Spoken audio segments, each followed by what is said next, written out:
I wasn't born yet, you probably weren't born yet, but let's not be sulking. We got Macaulay Culkin, it's time for some fun rhymes about a Christmas classic. It's a slam synopsis.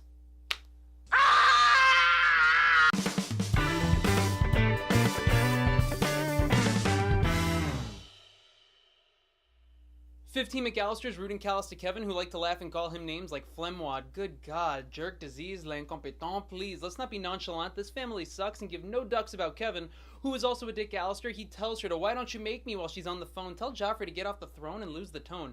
Old man Marley is the South Bend shovel slayer, cause he's old and aloof. Cut to this doof, who runs into their statue like a bull, so no one is likable, including the cop Joe Pesci, who's prodding the pesky people, pondering and wondering who was the head honcho. Pizza Boy needs $122.50 pronto, and so the mom will pay while the dad explains they're going away and only have time, lights, and locks, so let's leave, leaving the cop to stop any intruders.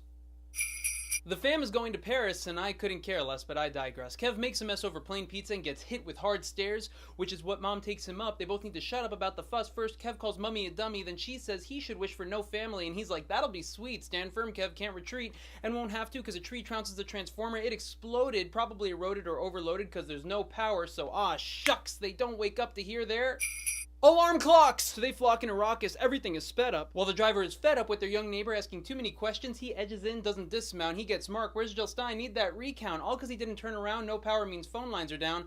Whatever, they run Rudolph to catch their gate and aren't late. Great, but can't wait to get a fam update and don't hesitate to board their flight. Kevin is home alone, and with no phone, he's prone to be bad to the bone, but he fears the furnace following his fam's flea, but fixes up some junk food. The punk dude just runs and jumps, but no humps for the playboys, cause naked women, ew, no way. He also asks Buzz to pound him, which is like the definition you're gay. He pulls down a BB gun and becomes a perfect shot, then the tiny top puts a lot of ice cream in a bowl and puts on Angels and Filthy Souls. It's a fake film, but we watch Johnny kill him on the screen, yet our movie still got a rating of PG. I miss the 90s. Still mid-flight to Paris, mom has something itching her brain. Kevin! So the blame in the plane over Spain lies mainly with the dame. Kev is on his sled, don't worry, he's not dead. The uncle wasn't because he's kind of a dick, but not the villain. Filling in those roles are Daniel Stern and the Joe Pesci, respectively Marvin Harry, who carries the team, so it seems, because he did all that smart research posing as the cop to stock up on the block's info so they know when houses are vacant. They go to Kev's basement, but he turns on the lights to fool the crooks, then says, I'm not afraid outside, I guess for looks, but books it when he sees his neighbor afraid he'll be gutted and is off running like a bloody muppet. The mom tries to buzz the fuzz, but the guys in crisis do not know. They're not unintelligent, she just won't explain that she's been negligent. So they send a cop to go check on her son, but he won't answer the door. That mission is done. But the fam needs to have fun because they're stuck in Paris until Friday, not for 2 days, so the mom stays to try and find a flight, even if she has to fight, but it'll mostly just be staying all through the night. Kevin washes every orifice, and of course here comes a laughter rave when he puts on aftershave. Doesn't burn, no cause for concern, because it's not like he shaved. The next stupid thing he does is goes back to the room of Buzz, and the little elf tries to climb the shelf but gets served like a spatula, and also releases his bro's pet tarantula. Kevin thought the Murphys were in Florida, so he's forewarned that house is occupied. It's our thieves who tried but get wide-eyed at a message from Kevin's dad saying they ain't home, so I'm guessing they'll be back messing for a quick pop. Onto the shop where the clerk gets a new one in her years of work. Is this a healthy toothbrush despite bad eating habits? Here's the old man with a bandage. Did he stab it? And unhand him! Shoplift! He's out swift and couldn't get caught by the skinny teen who deferred to the fat cop who couldn't stop an 8-year-old on ice. It's not nice. Kevin has so much dumb movie luck that needs to be precise. Marv leaves the water running as their calling card. Cut to the front yard where the wet bandits nearly hit Kev, who just screams even though the car told him to move. They feel behooved to follow. Way too obvious. Hang tight, audience, because Kevin escapes the danger in a manger. They are all okay. That night he gets some strings and strings along the burglars who think he's hosting a party. Now we're starting to realize Kevin might have a high IQ. What other cool plans can he brew?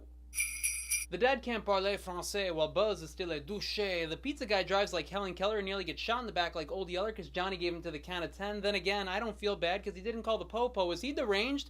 At least Johnny let him keep the change. For tickets now, the mom barters by offering $500 cash and Friday's plane seats for starters, but the couple also gets her jewelry. Kev's life is much cooler. He sings with some smooth bass and again tries to aftershave his face. Peep the spider, his breadth of chores gets wider when he goes to get groceries. She can't believe it. Calm your ovaries, hag. I'm sorry, I'm still mad she forgot the double bag. And Kevin can brag, an 8-year-old doing laundry. Dev has the patience. He then says F you to the furnace. What a weird way to gain agency. Here comes Harry and Marv, who are starved to rob this tiny cracker, so Kevin lights some firecrackers to make Johnny's shot sound more realistic. Marv goes ballistic, and they need to know who is Snake, so I'll fast forward to when they stake out the fake out and make out that Snake is Kevin, no scary man, so they decide they're coming back that night when they just scream out their plan. I rewound to when Mom is dumbfounded around the US and is stressed she can't get back to Chicago, but John Candy will help her Chicago go to home, and she scores. Wait, haven't we seen this plot before? In the van, the music's weird and she knows it. John Candy asks her to blow it, but you can't be mad. His charm is warm as mocha. He's with his band of brothers who all play polka. No joker, I'm just stoked for the final invasion.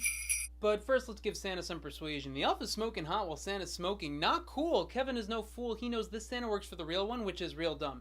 He just wants his fam back, get some Tic Tacs. No knickknacks. Now on to the climax? No, because Kevin has a longing sensation. He wants to be like a normal family, unless it's Christmas vacation. So now, can I start my battle narration? No, the little urchin goes to church and sees the old man who's hurt by the rumors and has a nice talk with Kevin about why fam is important. Even when arguing gets dire, he screwed up his life and must watch the children's choir so he can see his granddaughter on the altar but can alter his fam's sitch by calling his son and making the pitch to switch and ditch their emotional glitch.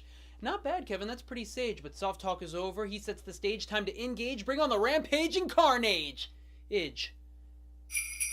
We never learn how Kevin got better at all these death traps. Perhaps they're crap, but we'll find out after dinner, which he skips because the sinners are still in line to arrive at 9. All that planning and he lost track of time. Now for the crime, which, fair warning, is total BS, so it's best you don't oi and just enjoy the toys the boy so coy deploys to destroy.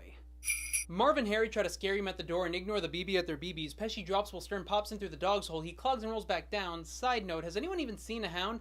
It's not a plot set back, which is where they land after they slip and bust a hip on pre-watered stairs. The pair should be dead or at least concussed. No time to discuss or fuss. Marv just gets in the basement, and the bright light pulls the light and gets a close sight of an iron to the head, which is Iron Nick, because this logic has wrinkles. It'll hurt to tinkle if Harry touches his knob because he was burned by Kevin's.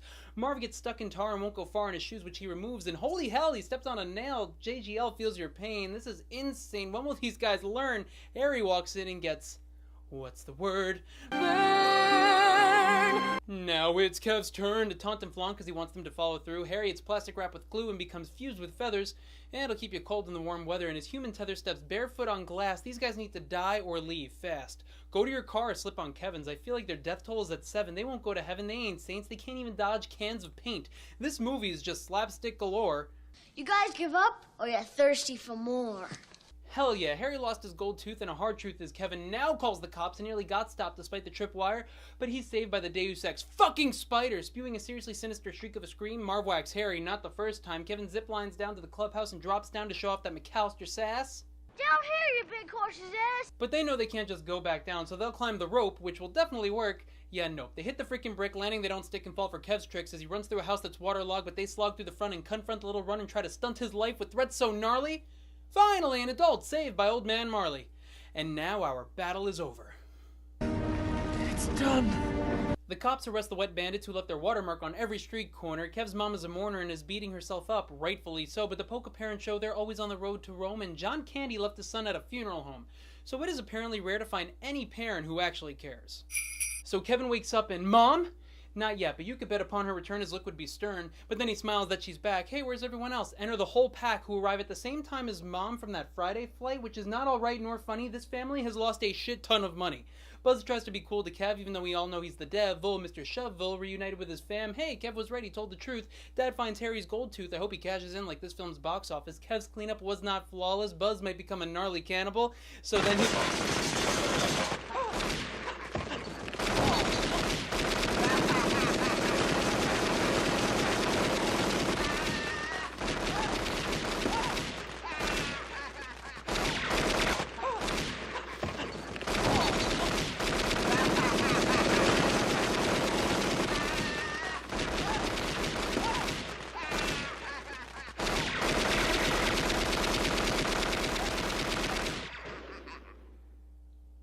Keep the change, you filthy animal.